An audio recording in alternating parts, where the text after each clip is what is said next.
conversation. It's the conversation. Y'all ready? Y'all ready?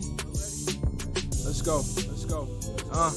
No filter, no restrictions. You about to get my opinion in its purest form. So my words, don't try to spin them. What I said is what I said, and what I said I meant it. The gloves are off now when I'm coming out swinging. So engage in verbal combat, but you better be ready, cause this here for me is light work, even if the topic's heavy. I'm ready for it all with no running from nothing. You just take the time to digest what I put in, no rushing. But time is moving, don't waste it. You want the real, come and face it. Come sit and talk to me if you want it straight without a chaser. And it might burn a little when you step on up to taste it, but it's nothing harsh, I promise. Just a little conversation.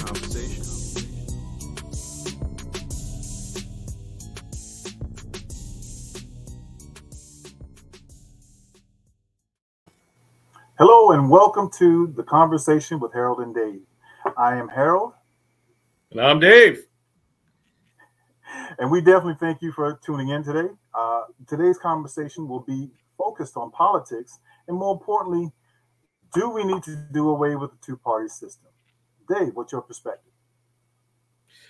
Well, my perspective as a political scientist is, unnecessarily complicated and dogmatic on this. The two-party system, we don't actually have a two-party system. There's nothing that we did. We just have a system that has two parties. And so, and in fact, we don't. We have other parties.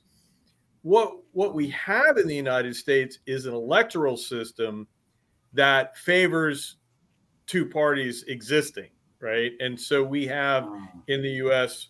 a single-member district system, right? That we have our Congress is chosen by districts, and one person wins in each district.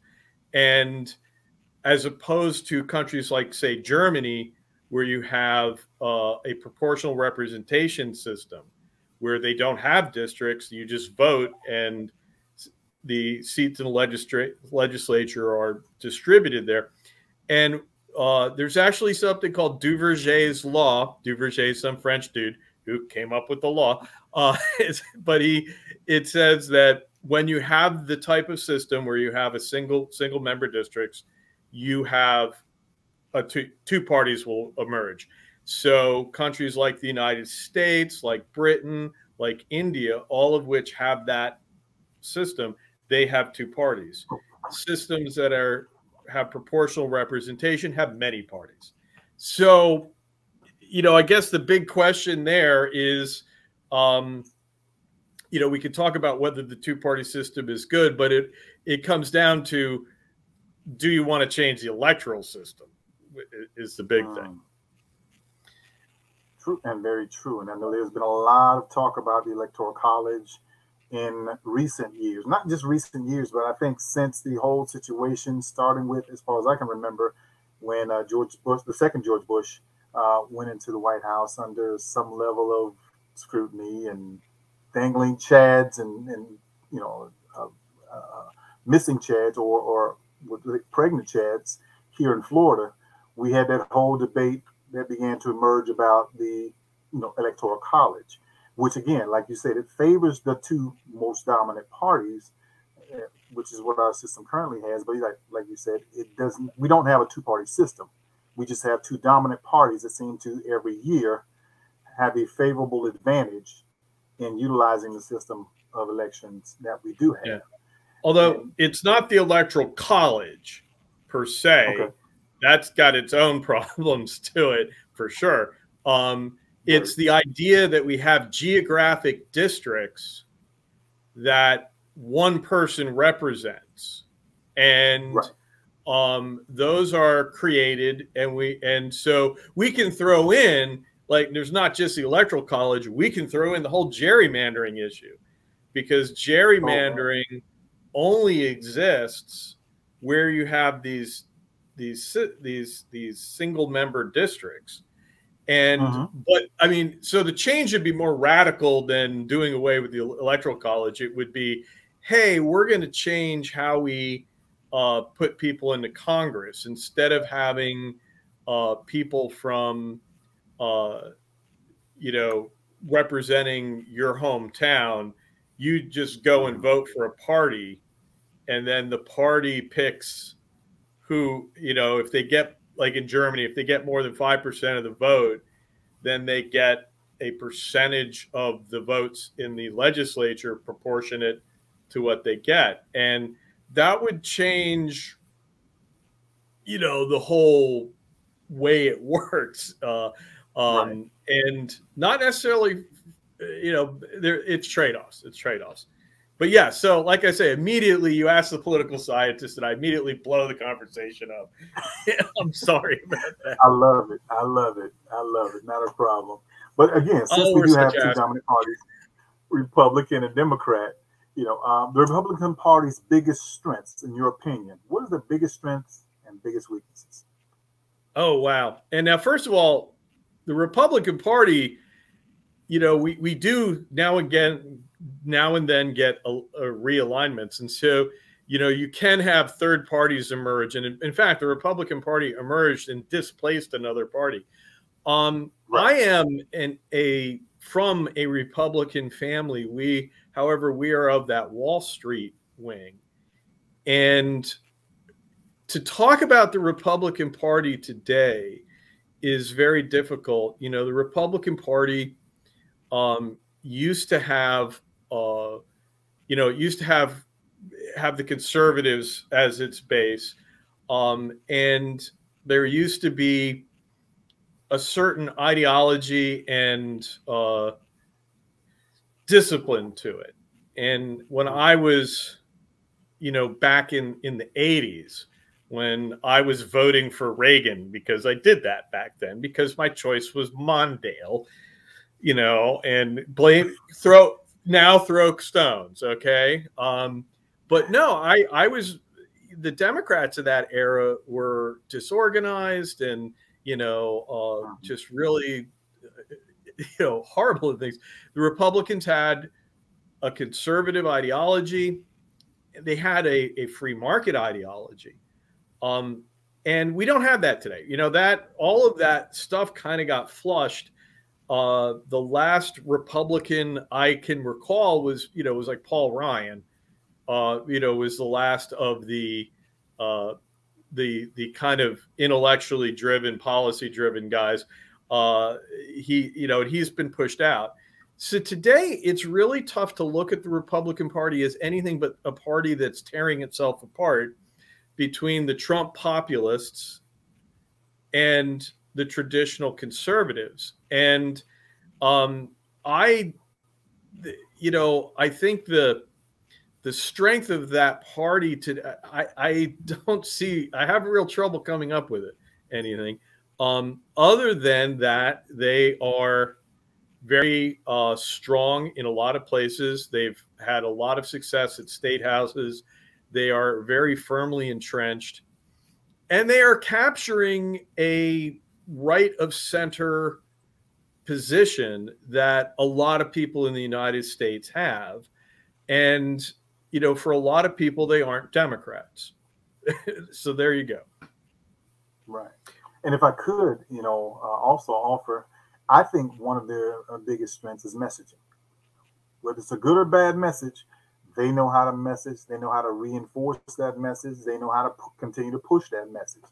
And over time, I've been told, you know, through marketing, talking to marketing experts, if you keep pushing the same message over and over and over, sooner or later it becomes believable. You know, even though it could be the farthest from the truth, that's one of the strengths that I see. The biggest weakness that I see is, you know, the fact that, you know, they also proffer a lot of misinformation, you know, during that whole process, because I want to steer you away from here. Don't look over here.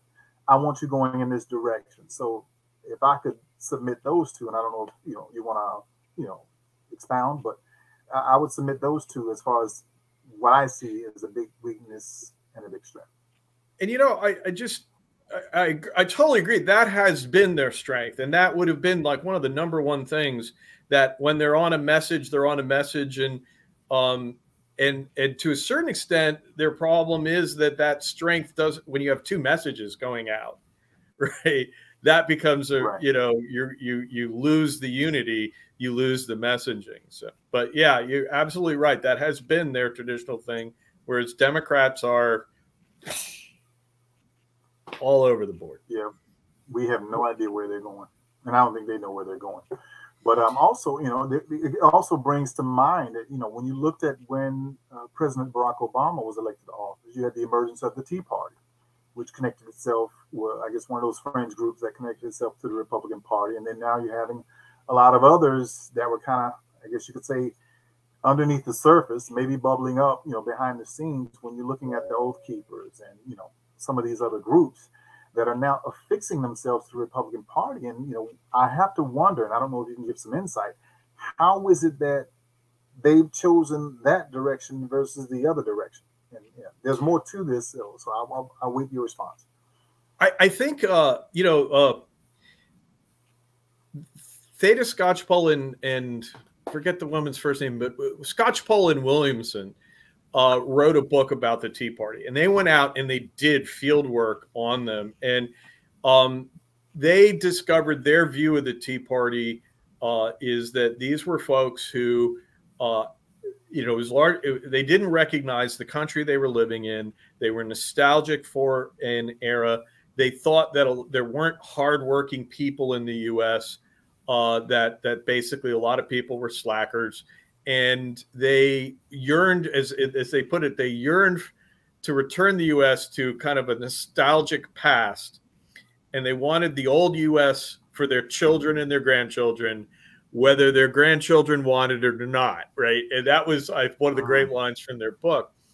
And I think that those people very definitely became, that's the populist side of the Republican Party. And there is a lot of, I think, genuine cultural dismay, right? At the way things are going, at the idea that, Democrats will tell you that you didn't earn that. And there's a lot of concern about wokeness and cancel culture, but also just that sense of, just we don't recognize this country, right? We've lost our sense here. That is at the base of it. And that can manifest as you being a radical, or it can be more mainstream. And I think that's where a lot of it comes. And I always said, Hillary Clinton, when she talked about the deplorables, she was trying to understand, she looked at people like the Oath Keepers, the neo-Nazis as deplorables. And she was trying to point to, hey, there's all these other folks that aren't. And of course, and she's like, why are they supporting Trump? And I was like, well, because they hate you and they're now going to only hear that you call them deplorable.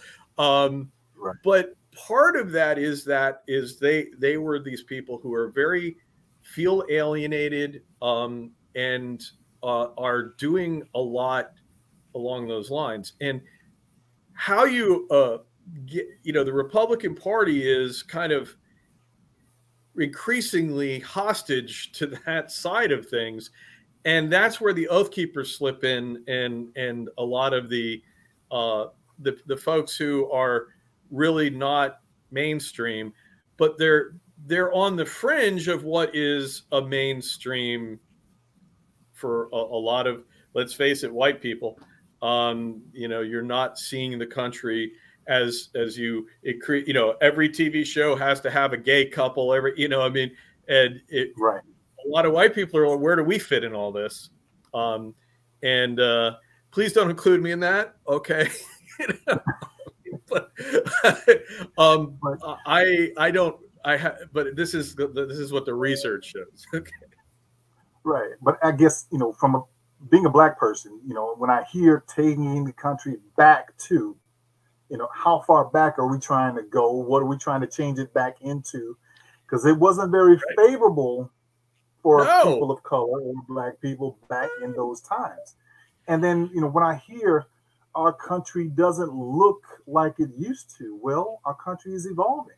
Things evolve, things change. That seed you planted in the ground, it didn't stay in the ground. What? It began to sprout. It began to blossom. Things began to happen. And so, with that, the same with our country. Unfortunately, our former president said back in don't know, it was the Civil War. They had to take over the airports when there weren't any airports, but that's a whole nother story altogether. So again, what are these individuals and these fringe groups want to take our country back to? Because again, they're not being very specific. And no, well, to me, it all evolved when you had our first Black president go into the White House, and that really ruffled some, on the extreme side of things, some of those feathers, and that's when many of these conversations began to happen. It's my perspective. No matter your race, no matter your age. On my perspective, don't even worry about your fear. Come on and bring your thoughts. I think, you mentioned Obama and the election of Obama, and I've seen people, I actually know I know someone who became active and I had to look up in politics, and I looked up their thing, and after seeing the election, the results of the 2008 election, blah blah blah, and I was sitting there going, what happened in the 2008 election except we elected a Black guy, and I mean, is that what you're talking about? Oh no, it's not racism. Oh no. And so I get that, people really don't like to say that it's racism. And I don't know, but it's kind of like, hey, you elect Obama and then you get the Tea Party. Now, I guess the thing is that maybe it's that central symbol that Obama really shook everyone up. And it's shameful to me that would, because Obama was just mellow, dude. I mean, he had very sensible, he was not radical. I just, I look back at him and I'm like, I don't know what the real problem was here. He wasn't a socialist, it was a big thing. And of course, it's not Obama that people hate. They hate Hillary, right? I mean, it's not, out there you have the people who hate Hillary and want her to run so they can hate her some more. In a way, that's kind of weird, but right. A lot of it is projecting it and saying, hey, it's very clear, though, that these folks have a highly imagined, almost fictional, because Scotchwell and Williams said, this nostalgia is very fictional, right? And you say you want to go back to some of these things, and no, you really don't, right? If you went back, you would find that the world was not, that I don't think people might complain about feminists, but do you want to go back to a world where women can't have credit cards? I mean, they can't work, they can't vote, can't work, and the problems that were there were huge, and when you look back at those problems and you look back at the Duck Dynasty guy, the older one who got in trouble at one point for saying, oh, back then, white people, Black people, they got along fine. And I'm like, well, probably from your point of view, because back then, no, but because you're on the plus side of that, but he's nostalgic about it, and he's imagining it in a different way, and probably very different idea from. I don't think either of us are as old as Uncle Si was. I don't think so. So now let's look at the Democratic Party. What are their biggest strengths and weaknesses, from your perspective? The Democratic Party, no American party has party discipline. Democrats are largely, their strength is to be inclusive, and their strength is to be on the progressive side of things, which tends to be the right side of, as you move forward, the things that evolve tend to be on the progressive side. What's progressive today, like, oh, women should be able to have credit cards and not need their husbands to sign for them to get a bank account. That's a revolutionary, progressive. You know, in a while they're normal. I think that's their side.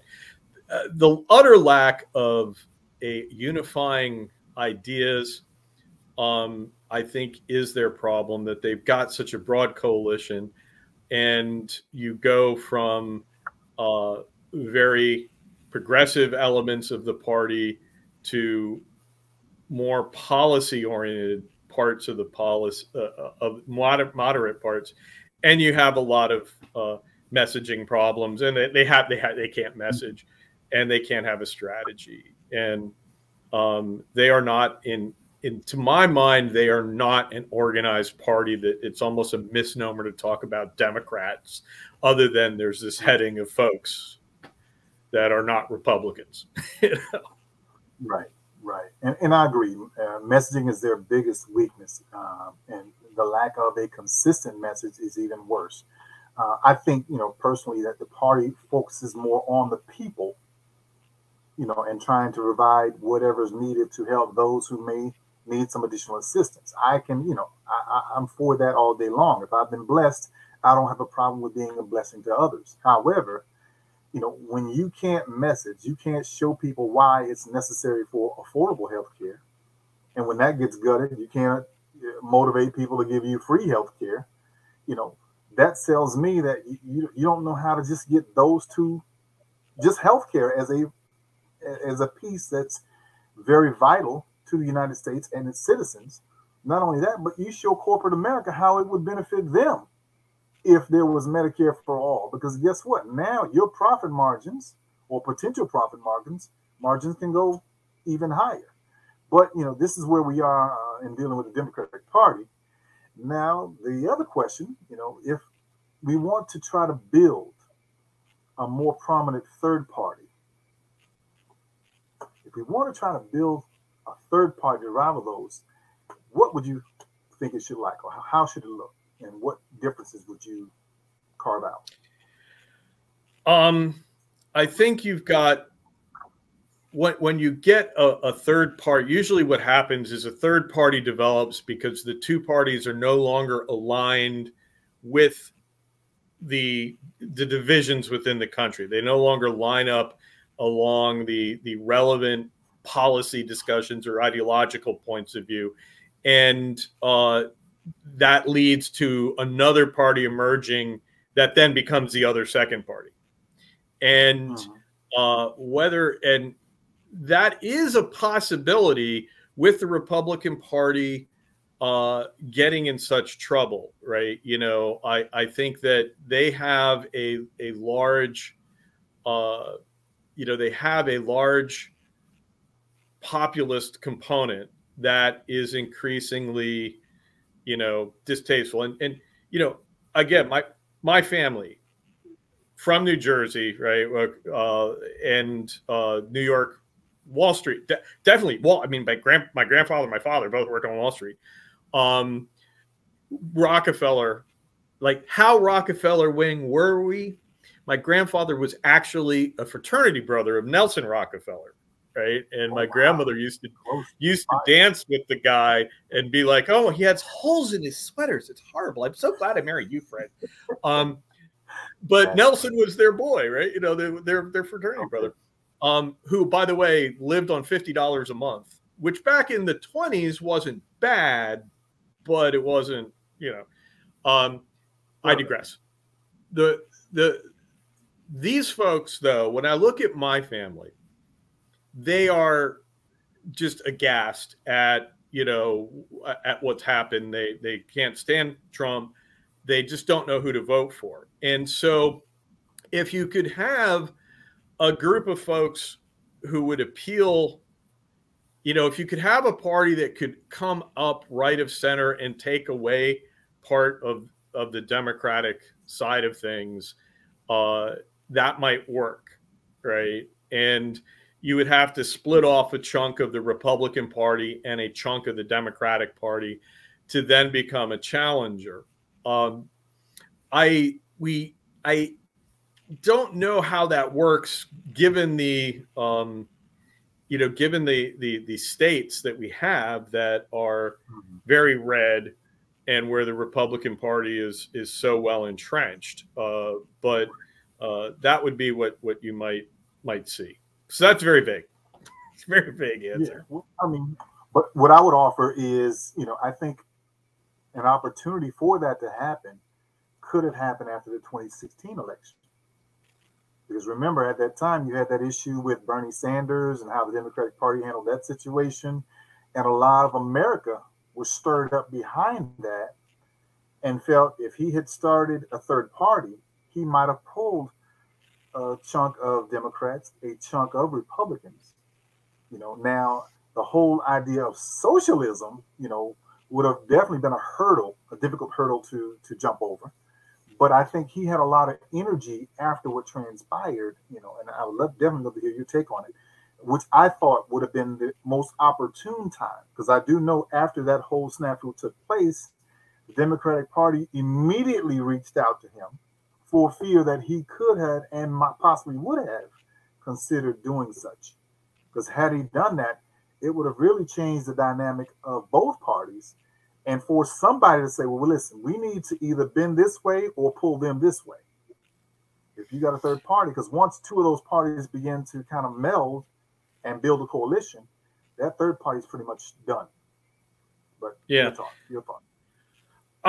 The idea of Sanders building what would have been a very far left third party is likely to sap the. I think that's not the way that it would go.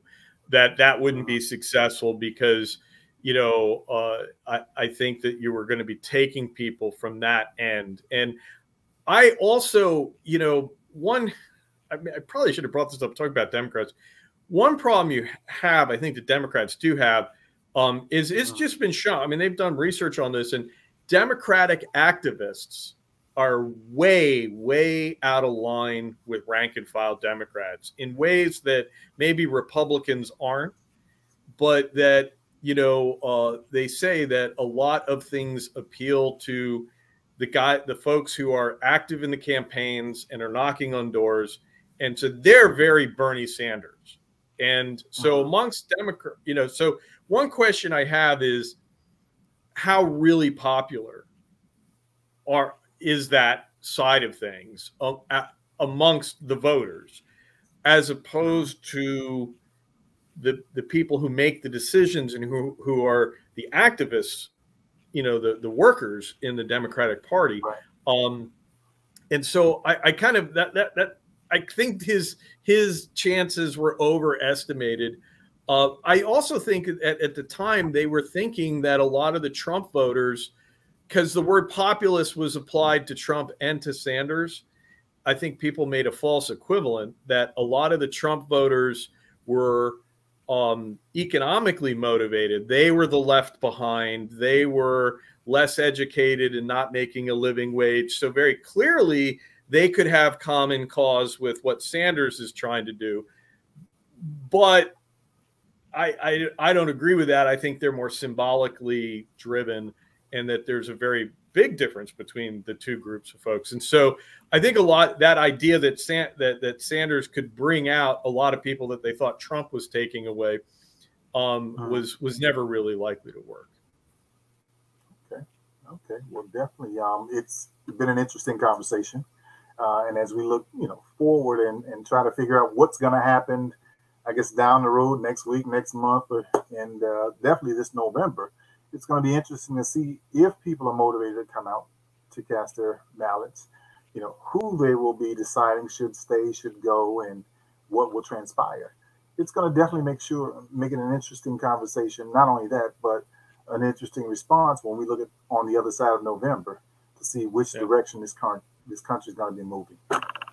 But and in the next few weeks, what? Good. I'm sorry. Go ahead. I said in the next few weeks too, as Ukraine unfolds, we're seeing a major split with Trump coming out and being very pro-Putin. Yes. Stay tuned. Get the popcorn out to watch Republicans tear themselves apart.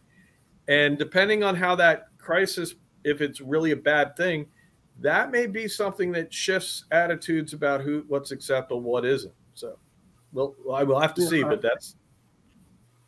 But I think he's also showing his card. To me, he's showing his cards and saying that he's not going to run for re-election in 2024 because this is all going to come back up. You know, regardless of what happens with Ukraine and, you know, Russia, it's going to come back up in 2024. And I can almost assure you that he won't be on the ballot because it's going to be hard for the party to kind of support and rally behind him, even though he has those fringe groups, you know, in these different, places supporting candidates that that support him. They're going to be finding it difficult to get in line and to be supported by their base or the bases. Because you have multiple bases that are going on in those districts. So again, we appreciate the conversation. Thank you, Dave, for your insight, your perspective, and we look forward to the next one. God bless.